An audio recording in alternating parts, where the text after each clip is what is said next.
The Complete Works of Swami Vivekananda by Swami Vivekananda. Volume 1, Lectures and Discourses. This article was recorded by Ida Anslin shorthand. As, however, Swamiji's speed was too great for her in her early days, dots are put in the articles to indicate the omissions, while the words within square brackets are added by way of linking up the disconnected parts. The Gita 1. Delivered in San Francisco, on May 26, 1900. To understand the Gita requires its historical background. The Gita is a commentary on the Upanishads. The Upanishads are the Bible of India. They occupy the same place as the New Testament does. There are more than 100 books comprising the Upanishads, some very small and some big, each a separate treatise. The Upanishads do not reveal the life of any teacher, but simply teach principles. They are, as it were, shorthand notes taken down of discussion in learned assemblies, generally in the courts of kings. The word Upanishad may mean sittings, or sitting near a teacher. Those of you who may have studied some of the Upanishads can understand how they are condensed shorthand sketches. After long discussions had been held, they were taken down, possibly from memory. The difficulty is that you get very little of the background. Only the luminous points are mentioned there. The origin of ancient Sanskrit is 5000 BC, the Upanishads are at least 2000 years before that. Nobody knows, exactly, how old they are. The Gita takes the ideas of the Upanishads and in some cases the very words. They are strung together with the idea of bringing out, in a compact, condensed, and systematic form, the whole subject the Upanishads deal with. The original scriptures of the Hindus are called the Vedas. They were so vast, the mass of writings, that if the texts alone were brought here, this room would not contain them. Many of them are lost. They were divided into branches, each branch put into the head of certain priests and kept alive by memory. Such men still exist. They will repeat book after book of the Vedas without missing a single intonation. The larger portion of the Vedas has disappeared. The small portion left makes a whole library by itself.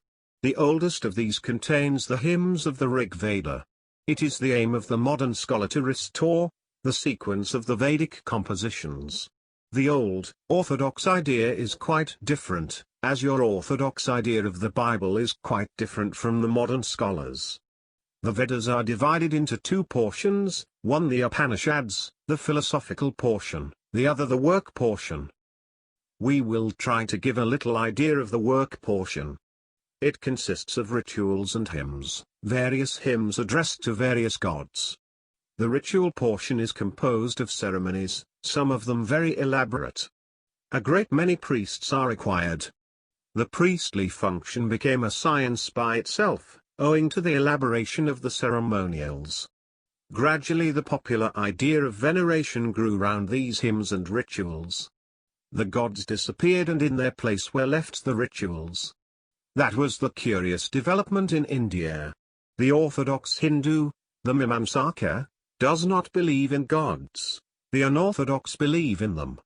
If you ask the orthodox Hindu what the meaning is of these gods in the Vedas, he will not be able to give any satisfactory answer. The priests sing these hymns and pour libations and offering into the fire. When you ask the orthodox Hindu the meaning of this, he says that words have the power to produce certain effects. That is all. There is all the natural and supernatural power that ever existed. The Vedas are simply words that have the mystical power to produce effects if the sound intonation is right. If one sound is wrong it will not do. Each one must be perfect. Thus, what in other religions is called prayer disappeared and the Vedas became the gods. So you see the tremendous importance that was attached to the words of the Vedas. These are the eternal words out of which the whole universe has been produced. There cannot be any thought without the word. Thus whatever there is in this world is the manifestation of thought, and thought can only manifest itself through words. This mass of words by which the unmanifested thought becomes manifest, that is what is meant by the Vedas. It follows that the external existence of everything depends on the Vedas, for thought does not exist without the word. If the word horse did not exist, none could think of a horse. So, there must be an intimate relation between thought, word, and the external object. What are these words, in reality? The Vedas. They do not call it Sanskrit language at all. It is Vedic language, a divine language. Sanskrit is a degenerate form. So are all other languages. There is no language older than Vedic. You may ask, who wrote the Vedas? They were not written. The words are the Vedas. A word is Veda, if I can pronounce it rightly. Then it will immediately produce the desired effect.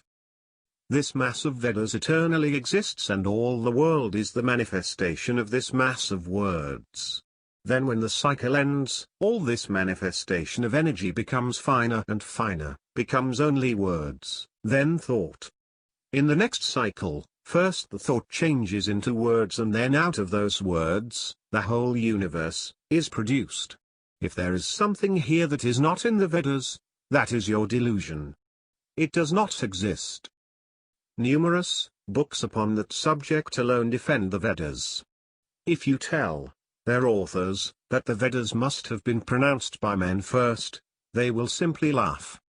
You never heard of any man uttering them for the first time. Take Buddha's words. There is a tradition that he lived and spoke these words many times before. If the Christian stands up and says, "My religion is a historical religion and therefore yours is wrong and ours is true," the Mimamsaka replies, "Yours being historical, you confess that a man invented it 1900 years ago. That which is true must be infinite and eternal. That is the one test of truth. It never decays, it is always the same. You confess your religion was created by such and such a man. The Vedas were not. By no prophets or anything. Only infinite words, infinite by their very nature, from which the whole universe comes and goes. In the abstract it is perfectly correct. The sound must be the beginning of creation. There must be germ sounds like germplasm. There cannot be any ideas without the words. Wherever there are sensations, ideas, emotions, there must be words. The difficulty is when they say that these 4 books are the Vedas and nothing else. Then, the Buddhist will stand up and say, "Ours are Vedas. They were revealed to us later on." That cannot be. Nature does not go on in that way. Nature does not manifest her laws bit by bit, an inch of gravitation today and another inch tomorrow. No, every law is complete. There is no evolution in law at all. It is given, once and forever. It is all nonsense, this new religion and better inspiration, and all that. It means nothing. There may be 100,000 laws and man may know only a few today. We discover them, that is all. Those old priests with their tremendous claims about eternal words, having dethroned the gods, took the place of the gods. They said, "You do not understand the power of words. We know how to use them. We are the living gods of the world. Pay us, we will manipulate the words, and you will get what you want. Can you pronounce the words yourself? You cannot, for, mind you, one mistake will produce the opposite effect. You want to be rich, handsome, have a long life, a fine husband? Only pay the priest and keep quiet." Yet there is another side. The ideal of the first part of the Vedas is entirely different from the ideal of the other part, the Upanishads. The ideal of the first part coincides with that of all other religions of the world except the Vedanta. The ideal is enjoyment here and hereafter, man and wife, husband and children. Pay your dollar, and the priest will give you a certificate, and you will have a happy time afterwards in heaven. You will find all your people there and have this merry-go-round without end. No tears, no weeping, only laughing. No stomach ache, but yet eating. No headache, but yet parties. That, considered the priests, was the highest goal of man. There is another idea in this philosophy which is according to your modern ideas. Man is a slave of nature, and slave eternally he has got to remain. We call it karma. Karma means law, and it applies everywhere. Everything is bound by karma. Is there no way out? No. Remain slaves all through the years. Fine slaves. We will manipulate the words so that you will only have the good and not the bad side of all, if you will pay us enough. That was the ideal of the Mimamsakas. These are the ideals which are popular throughout the ages. The vast mass of mankind are never thinkers. Even if they tried to think, the effect of the vast mass of superstitions on them is terrible. The moment they weaken, one blow comes, and the backbone breaks into 20 pieces. They can only be moved by lures and threats. They can never move of their own accord. They must be frightened, horrified, or terrorized, and they are your slaves forever. They have nothing else to do but to pay and obey. Everything else is done by the priest. How much easier religion becomes. You see, you have nothing to do. Go home and sit quietly. Somebody is doing the whole thing for you. Poor, poor animals. Side by side, there was the other system. The Upanishads are diametrically opposite in all their conclusions. First of all, the Upanishads believe in God, the creator of the universe, its ruler. You find later on the idea of a benign providence. It is an entirely opposite conception. Now, although we hear the priest, the ideal is much more subtle. Instead of many gods they made one God. The second idea, that you are all bound by the law of karma, the Upanishads admit, but they declare the way out. The goal of man is to go beyond law, and enjoyment can never be the goal, because enjoyment can only be in nature. In the third place, the Upanishads condemn all the sacrifices and say that is mummery. That may give you all you want, but it is not desirable, for the more you get, the more you want, and you run round and round in a circle eternally, never getting to the end, enjoying and weeping. Such a thing as eternal happiness is impossible anywhere. It is only a child's dream. The same energy becomes joy and sorrow. I have changed my psychology a bit today. I have found the most curious fact. You have a certain idea and you do not want to have it, and you think of something else, and the idea you want to suppress is entirely suppressed. What is that idea? I saw it come out in 15 minutes. It came out and staggered me. It was strong, and it came in such a violent and terrible fashion, that I thought here was a madman. And when it was over, all that had happened was a suppression of the previous emotion. What came out? It was my own bad impression which had to be worked out. Nature will have her way. What can suppression do? That is a terrible statement in the Gita. It seems it may be a vain struggle after all. You may have 100,000 urges competing at the same time. You may repress them, but the moment the spring rebounds, the whole thing is there again. But there is hope. If you are powerful enough, you can divide your consciousness into 20 parts all at the same time. I am changing my psychology. Mind grows? That is what the yogis say. There is one passion and it rouses another, and the first one dies. If you are angry, and then happy, the next moment the anger passes away. Out of that anger you manufactured the next state. These states are always interchangeable. Eternal happiness and misery are a child's dream. The Upanishads point out that the goal of man is neither misery nor happiness, but we have to be master of that out of which these are manufactured.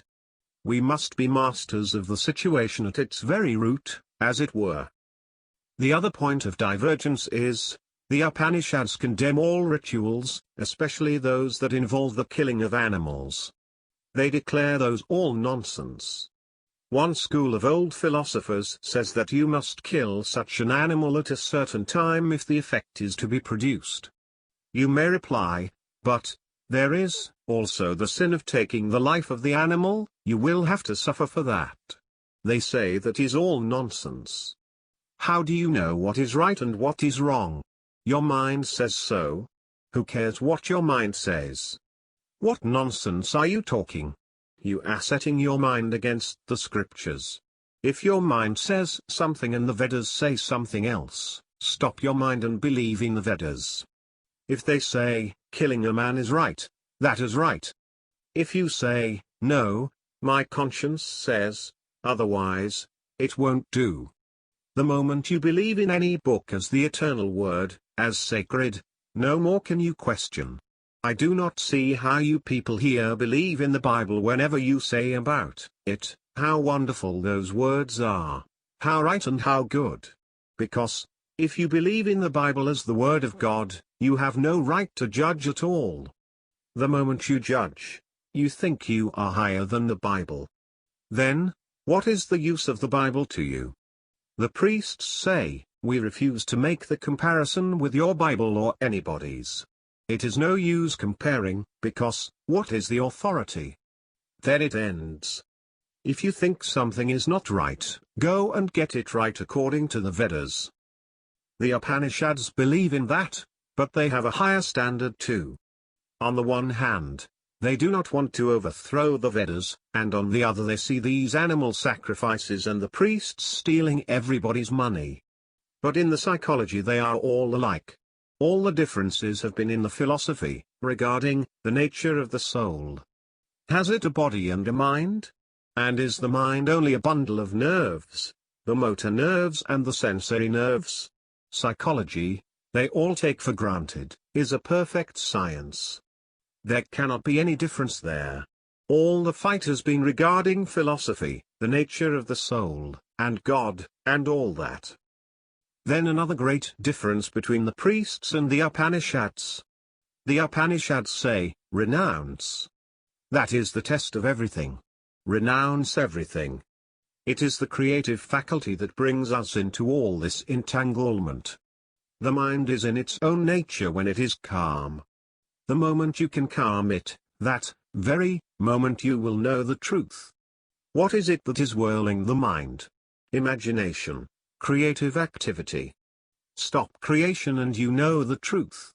All power of creation must stop, and then you know the truth at once. On the other hand, the priests are all for creation. Imagine a species of life, in which there is no creative activity. It is unthinkable. The people had to have a plan, of evolving a stable society. A system of rigid selection was adopted. For instance, no people who are blind and halt can be married. As a result, you will find so much less deformity, in India, than in any other country in the world. Epileptics and insane people are very rare there. That is owing to direct selection. The priests say, let them become sannyasins. On the other hand, the Upanishads say, oh no, the earth's best and finest, and freshest flowers should be laid upon the altar. The strong, the young, with sound intellect and sound body, they must struggle for the truth. So with all these divergences of opinion, I have told you that the priests already differentiated themselves into a separate caste. The second is the caste of the kings. All the Upanishadic philosophy is from the brains of kings, not priests. There runs an economic struggle through every religious struggle. This animal called man has some religious influence, but he is guided by economy. Individuals are guided by something else, but the mass of mankind never made a move unless economy was involved. You may preach a religion that may not be perfect in every detail, but if there is an economic background to it, and you have the most ardent champions to preach it, you can convince a whole country. Whenever any religion succeeds, it must have economic value. Thousands of similar sects will be struggling for power, but only those who meet the real economic problem will have it. Man is guided by the stomach. He walks and the stomach goes first and the head afterwards. Have you not seen that? It will take ages for the head to go first. By the time a man is 60 years of age, he is called out of the world. The whole of life is one delusion, and just when you begin to see things the way they are, you are snatched off. So long as the stomach went first, you were all right. When children's dreams begin to vanish and you begin to look at things the way they are, the head goes. Just when the head goes first, you go out. For the religion of the Upanishads to be popularized was a hard task. Very little economy is there, but tremendous altruism. The Upanishads had very little kingdom, although they were discovered by kings that held all the royal power in their hands. So the struggle began to be fiercer. Its culminating point came 2,000 years after, in Buddhism. The seed of Buddhism is here, in the ordinary struggle between the king and the priest, and, in the struggle, all religion declined. One wanted to sacrifice religion, the other wanted to cling to the sacrifices, to Vedic gods, etc. Buddhism broke the chains of the masses. All castes and creeds alike became equal in a minute. So the great religious ideas in India exist, but have yet to be preached, otherwise they do no good. In every country it is the priest who is conservative, for two reasons, because it is his bread and because he can only move with the people. All priests are not strong. If the people say, preach 2,000 gods, the priests will do it. They are the servants of the congregation who pay them. God does not pay them. So blame yourselves before blaming the priests. You can only get the government and the religion and the priesthood you deserve, and no better. So the great struggle began in India, and it comes to one of its culminating points in the Gita. When it was causing fear that all India was going to be broken up between the two groups, there rose this man Krishna, and in the Gita he tries to reconcile the ceremony and the philosophy of the priests and the people. Krishna is loved and worshipped in the same way as you do Christ. The difference is only in the age. The Hindus keep the birthday of Krishna as you do Christ's. Krishna lived 5,000 years ago and his life is full of miracles, some of them very similar to those in the life of Christ. The child was born in prison. The father took him away and put him with the shepherds. All children born in that year were ordered to be killed. He was killed, that was his fate. Krishna was a married man. There are thousands of books about him. They do not interest me much. The Hindus are great in telling stories, you see. If the Christian missionaries tell one story from their Bible, the Hindus will produce 20 stories. You say the whale swallowed Jonah, the Hindus say someone swallowed an elephant. Since I was a child I have heard about Krishna's life. I take it for granted there must have been a man called Krishna, and his Gita shows he has left a wonderful book. I told you, you can understand the character of a man by analyzing the fables about him.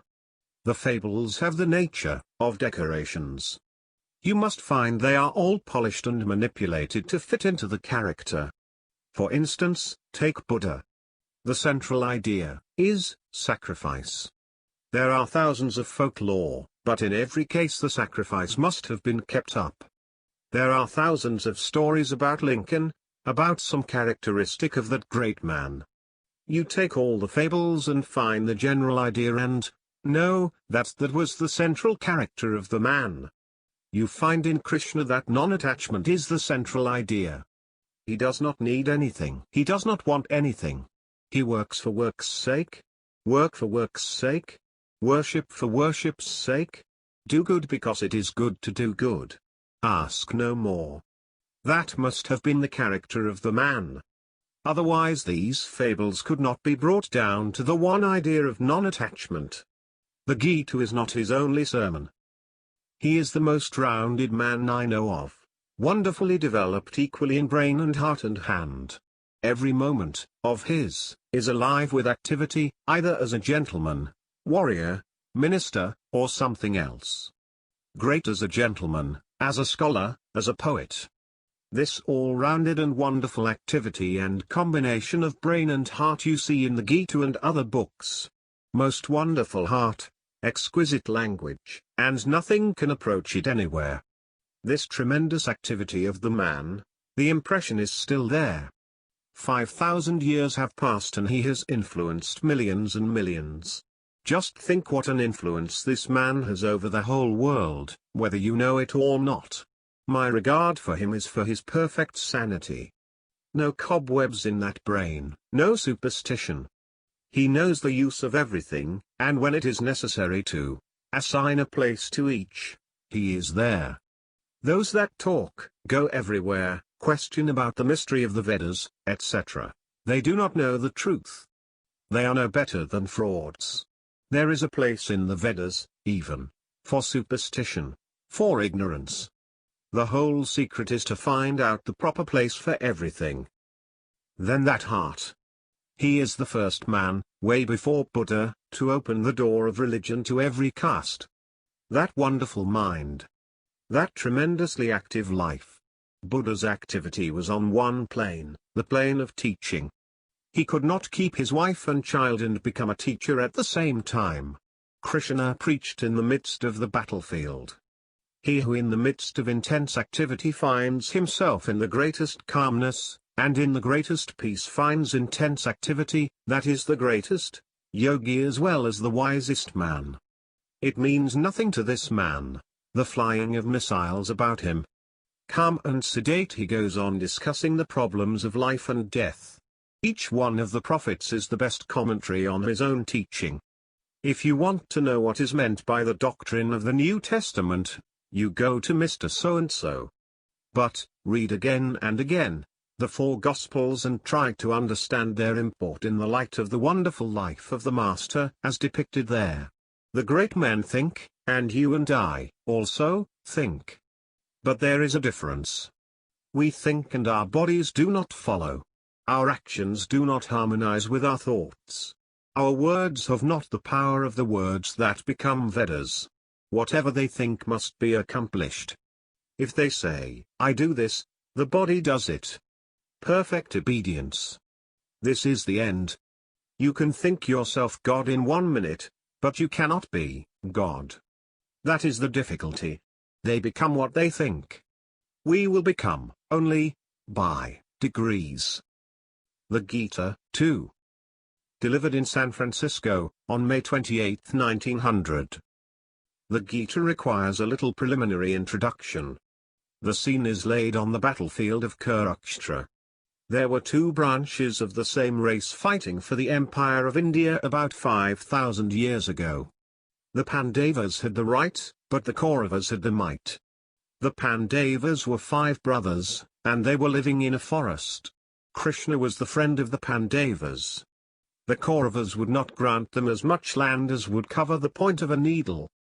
The opening scene is the battlefield, and both sides see their relatives and friends, one brother on one side and another on the other side, a grandfather on one side, grandson on the other side.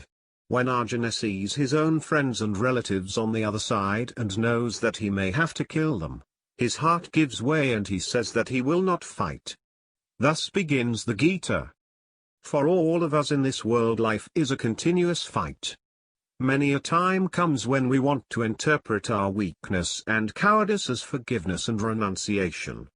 There is no merit in the renunciation of a beggar. If a person who can give a blow forbears, there is merit in that. If a person who gives up, there is merit in that. We know how often in our lives through laziness and cowardice we give up the battle and try to hypnotize our minds into the belief that we are brave. The Gita opens with this very significant verse, Arise, O Prince! Give up this faint-heartedness, this weakness. Stand up and fight. Then Arjuna, trying to argue the matter with Krishna, brings higher moral ideas, how non-resistance is better than resistance, and so on. He is trying to justify himself, but he cannot fool Krishna. Krishna is the higher self, or God. He sees through the argument at once. In this case, the motive is weakness. Arjuna sees his own relatives and he cannot strike them. There is a conflict in Arjuna's heart between his emotionalism and his duty. The nearer we are to beasts and birds, the more we are in the hells of emotion. We call it love. It is self-hypnotization. We are under the control of our emotions, like animals. A cow can sacrifice its life for its young. Every animal can. What of that? It is not the blind, bird-like emotion that leads to perfection. To reach the eternal consciousness, that is the goal of man. Their emotion has no place, nor sentimentalism, nor anything that belongs to the senses, only the light of pure reason. There, man stands as spirit. Now, Arjuna is under the control of this emotionalism. He is not what he should be, a great self-controlled, enlightened sage working through the eternal light of reason. He has become like an animal, like a baby, just letting his heart carry away his brain, making a fool of himself and trying to cover his weakness with the flowery names of love and so on. Krishna sees through that. Arjuna talks like a man of little learning and brings out many reasons, but at the same time he talks the language of the fool. The sage is not sorry for those that are living nor for those that die. Krishna says, "Smile, you cannot die nor can I. There was never a time when we did not exist. There will never be a time when we shall not exist. As in this life a man begins with childhood, and passes through youth and old age, so at death he merely passes into another kind of body. Why should a wise man be sorry? And where is the beginning of this emotionalism that has got hold of you? It is in the senses. It is the touch of the senses that brings all this quality of existence, heat and cold, pleasure and pain. They come and go. Man is miserable this moment, happy the next. As such he cannot experience the nature of the soul. Existence can never be non-existence, neither can non-existence ever become existence. Know, therefore, that which pervades all this universe is without beginning or end. It is unchangeable. There is nothing in the universe that can change, the changeless. Though this body has its beginning and end, the dweller in the body is infinite and without end. Knowing this, stand up and fight. Not one step back, that is the idea. Fight it out, whatever comes. Let the stars move from the sphere. Let the whole world stand against us. Death means only a change of garment. What of it? Thus fight. You gain nothing by becoming cowards. Taking a step backward, you do not avoid any misfortune. You have cried to all the gods in the world. Is misery ceased? The masses in India cry to 60 million gods, and still die like dogs. Where are these gods? The gods come to help you when you have succeeded. So what is the use? Die game. This bending the knee to superstitions, this selling yourself to your own mind does not befit you, my soul. You are infinite, deathless, birthless. Because you are infinite spirit, it does not befit you to be a slave. Arise. Awake. Stand up and fight. Die if you must. There is none to help you. You are all the world. Who can help you? Beings are unknown to our human senses before birth and after death. It is only in the interim that they are manifest. What is there to grieve about? Some look at it, the self, with wonder. Some talk of it as wonderful. Others hear of it as wonderful. Others, hearing of it, do not understand.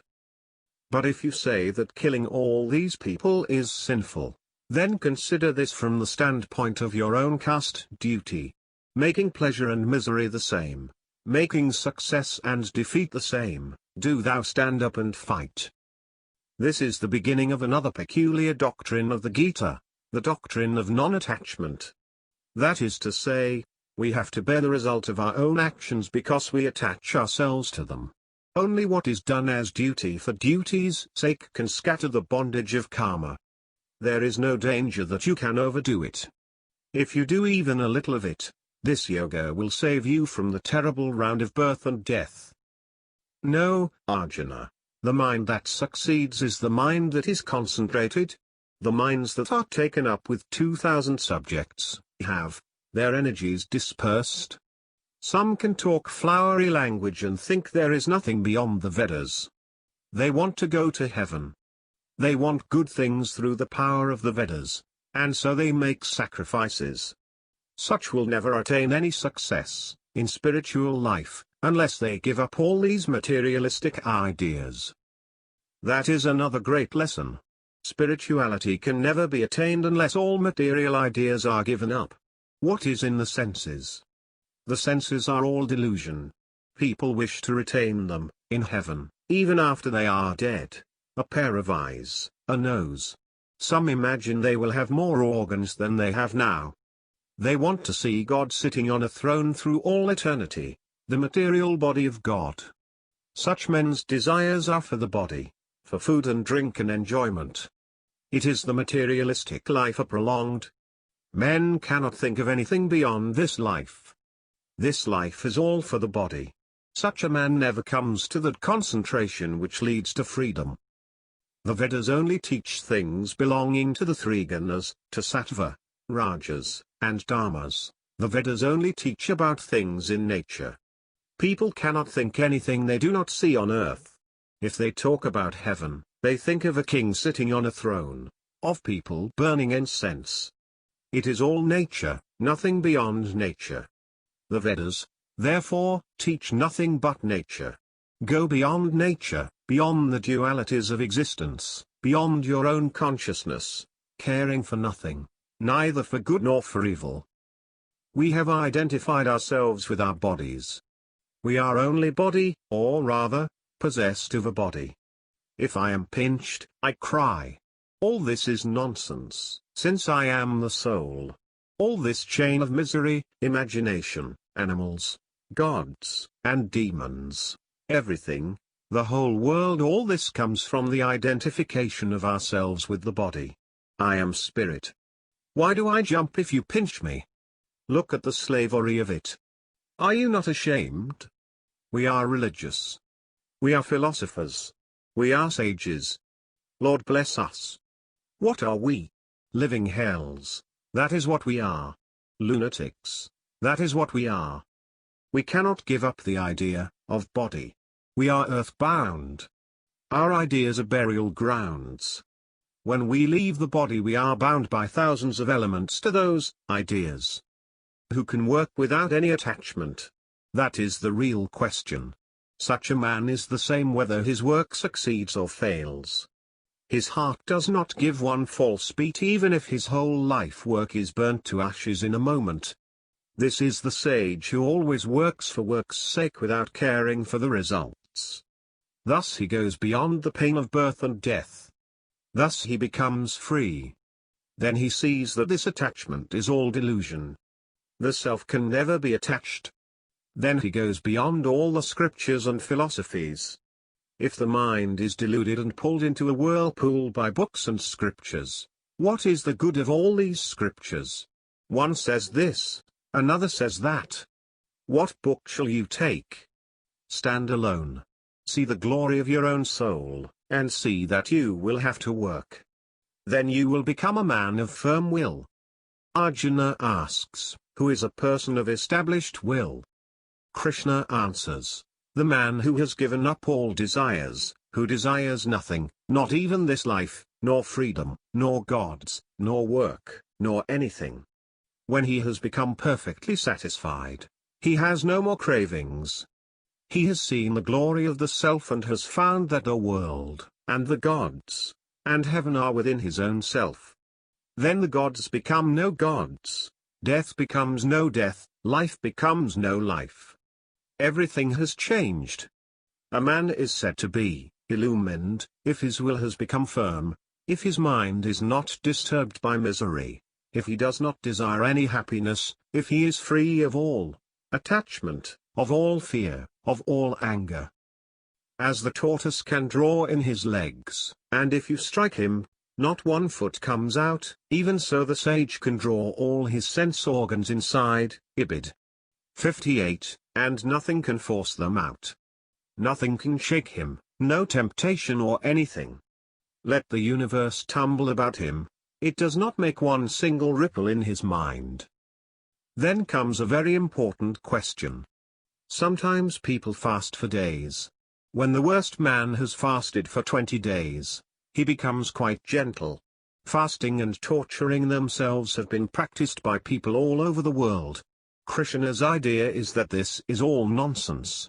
He says that the senses will for the moment recede from the man who tortures himself, but will emerge again with 20 times more power. What should you do? The idea is to be natural, no asceticism. Go on, work, only mind that you are not attached. Their will can never be fixed strongly in the man who has not learnt and practiced the secret of non-attachment. I go out and open my eyes. If something is there, I must see it. I cannot help it. The mind runs after the senses. Now the senses must give up any reaction to nature. Where it is dark night for the sense-bound world, the self-controlled man is awake. It is daylight for him. And where the world is awake, the sage sleeps. Where is the world awake? In the senses. People want to eat and drink and have children, and then they die a dog's death. They are always awake for the senses. Even their religion is just for that. They invent a god to help them, to give them more women, more money, more children, never a god to help them become more godlike. Where the whole world is awake, the sage sleeps. But where the ignorant are asleep, there the sage keeps awake in the world of light where man looks upon himself not as a bird, not as an animal, not as a body, but as infinite spirit, deathless, immortal. There, where the ignorant are asleep, and do not have time, nor intellect, nor power to understand, there the sage is awake. That is daylight for him. As all the rivers of the world constantly pour their waters into the ocean, but the ocean's grand, majestic nature remains undisturbed and unchanged, so even though all the senses bring in sensations from nature, the ocean-like heart of the sage knows no disturbance, knows no fear. Let miseries come in millions of rivers and happiness in hundreds. I am no slave to misery. I am no slave to happiness. The Gita, 3. Delivered in San Francisco, on May 29, 1900. Arjuna asks, you just advised action, and yet you uphold knowledge of Brahman as the highest form of life. Krishna, if you think that knowledge is better than action, why do you tell me to act? Shri Krishna, from ancient times these two systems have come down to us. The Sankhya philosophers advance the theory of knowledge. The yogis advance the theory of work. But none can attain to peace by renouncing actions. None in this life can stop activity even for a moment. Nature's qualities, gunas, will make him act. He who stops his activities and at the same time is still thinking about them attains to nothing. He only becomes a hypocrite. But he who by the power of his mind gradually brings his sense organs under control, employing them in work, that man is better. Therefore do thou work. Even if you have known the secret that you have no duty, that you are free, still you have to work for the good of others. Because whatever a great man does, ordinary people will do also. If a great man who has attained peace of mind and freedom ceases to work, then all the rest without that knowledge and peace will try to imitate him, and thus confusion would arise. Behold, Arjuna, there is nothing that I do not possess and nothing that I want to acquire. And yet I continue to work. If I stopped work for a moment, the whole universe would be destroyed. That which the ignorant do with desire for results and gain, let the wise do without any attachment and without any desire for results and gain. Even if you have knowledge, do not disturb the childlike faith of the ignorant. On the other hand, go down to their level and gradually bring them up. That is a very powerful idea, and it has become the ideal in India. That is why you can see a great philosopher going into a temple and worshipping images. It is not hypocrisy. Later on we read what Krishna says, Even those who worship other deities are really worshipping me. It is God incarnate whom man is worshipping. Would God be angry if you called him by the wrong name? He would be no God at all. Can't you understand that whatever a man has in his own heart is God, even if he worships a stone? What of that? We will understand more clearly if we once get rid of the idea that religion consists in doctrines. One idea of religion has been that the whole world was born because Adam ate the apple, and there is no way of escape. Believe in Jesus Christ, in a certain man's death. But in India there is quite a different idea. There, religion means realization, nothing else.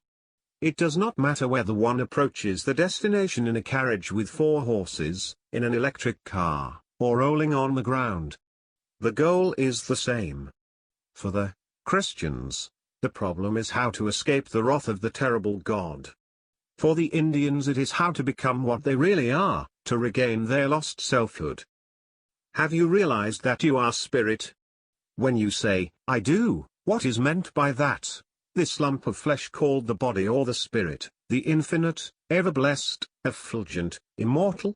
You may be the greatest philosopher, but as long as you have the idea that you are the body, you are no better than the little worm crawling under your foot. No excuse for you. So much the worse for you that you know all the philosophies and at the same time think you are the body. Body gods, that is what you are. Is that religion? Religion is the realization of spirit as spirit. What are we doing now? Just the opposite, realizing spirit as matter. Out of the immortal God we manufacture death and matter, and out of dead dull matter we manufacture spirit. If you can realize Brahman, by standing on your head, or on one foot, or by worshipping 5,000 gods with 3 heads each, welcome to it. Do it any way you can.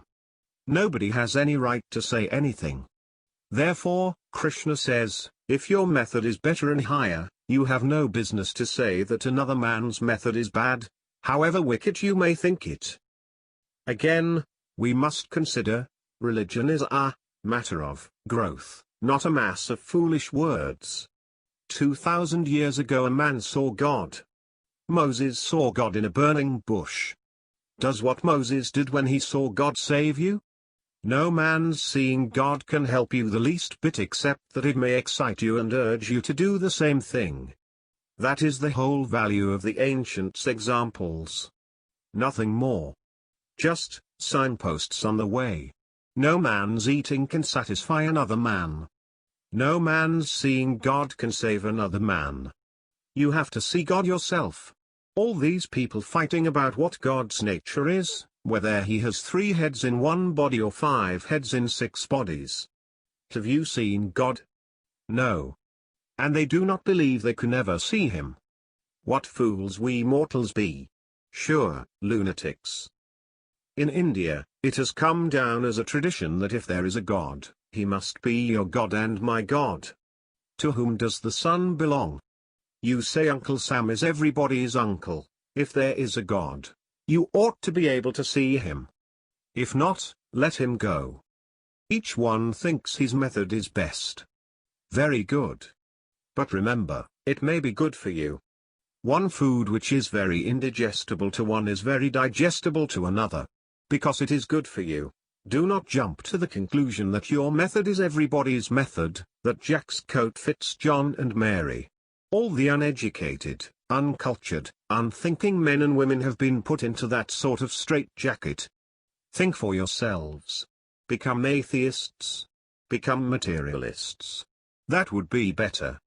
Exercises the mind. What right have you to say that this man's method is wrong? It may be wrong for you. That is to say, if you undertake the method, you will be degraded, but that does not mean that he will be degraded. Therefore, says Krishna, if you have knowledge and see a man weak, do not condemn him.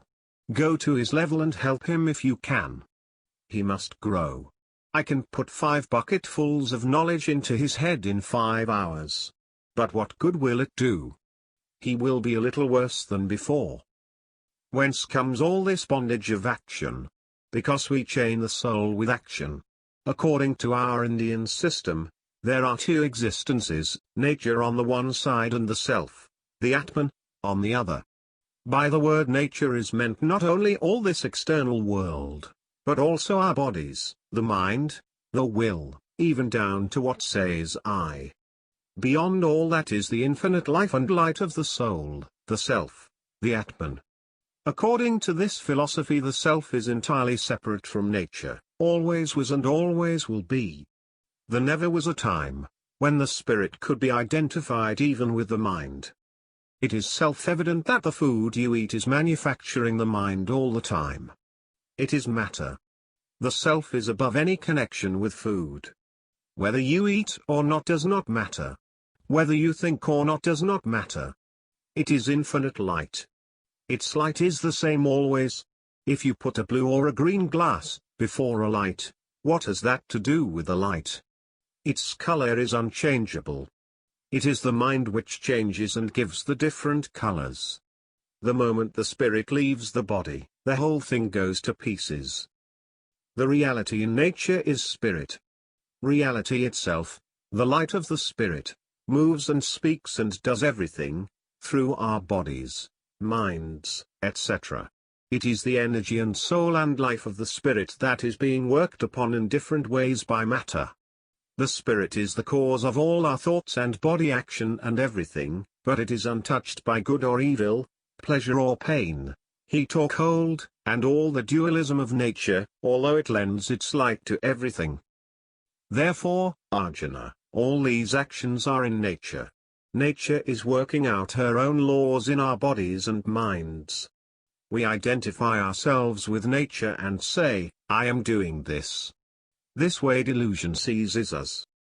We always act under some compulsion. When hunger compels me, I eat. And suffering is still worse, slavery. That real I is eternally free. What can compel it to do anything? The sufferer is in nature. It is only when we identify ourselves with the body that we say, I am suffering, I am Mr. So-and-so, all such nonsense. But he who has known the truth, holds himself aloof. Whatever his body does, whatever his mind does, he does not care. But mind you, the vast majority of mankind are under this delusion, and whenever they do any good, they feel that they are the doers.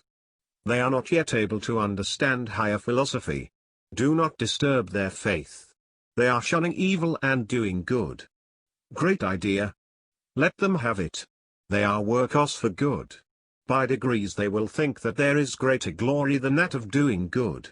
They will only witness, and things are done. Gradually they will understand.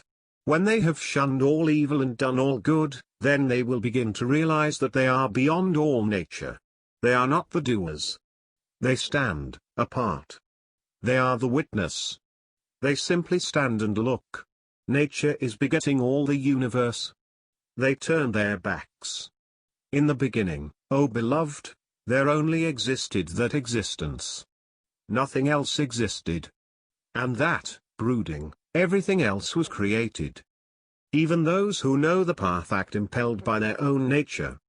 Everyone acts according to his nature. He cannot transcend it. The atom cannot disobey the law. Whether it is the mental or the physical atom, it must obey the law. What is the use of external restraint? What makes the value of anything in life? Not enjoyment, not possessions. Analyze everything. You will find there is no value except in experience, to teach us something. And in many cases it is our hardships that give us better experience than enjoyment.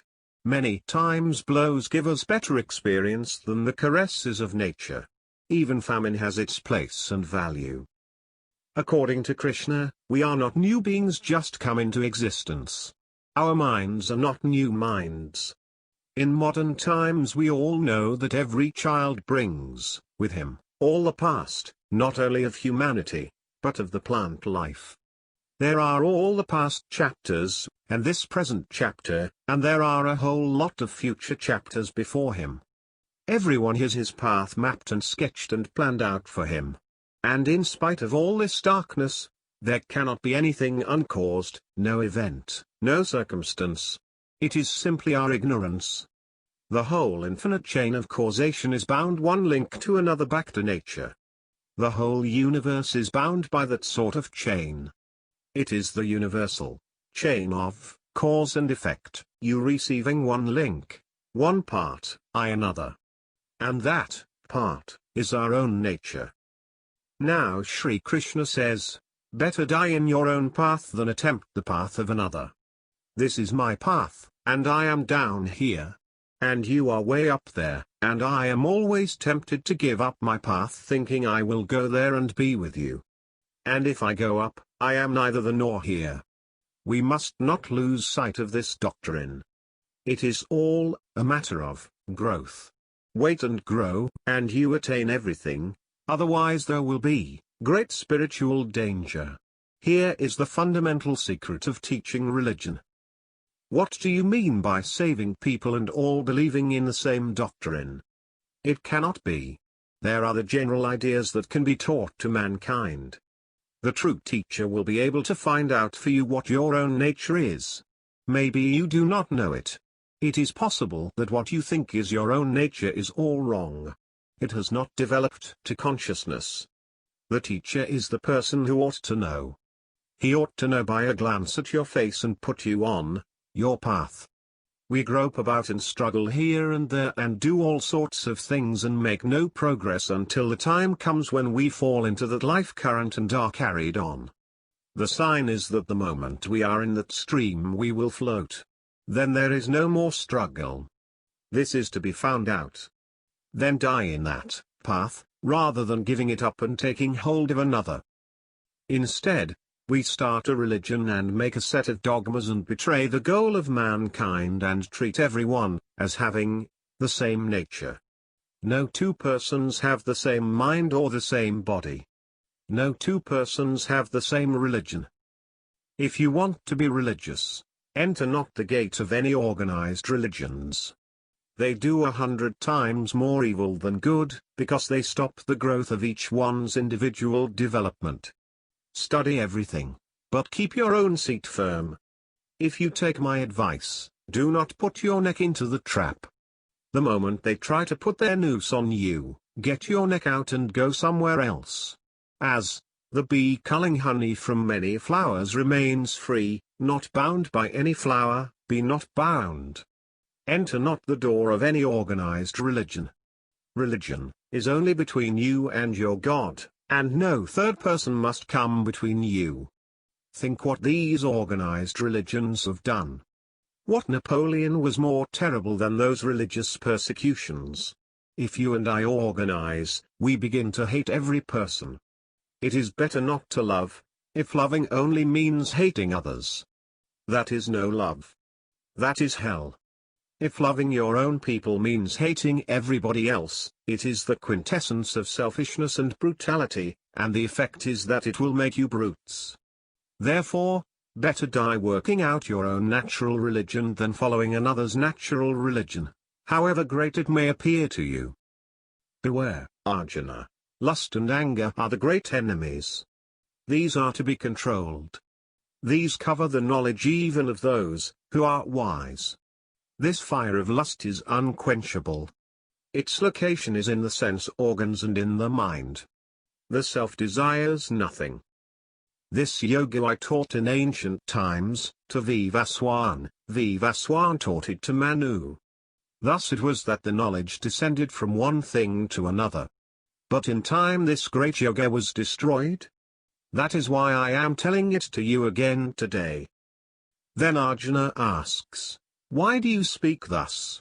You are a man born only the other day, and Vivaswan was born long before you. What do you mean that you taught him?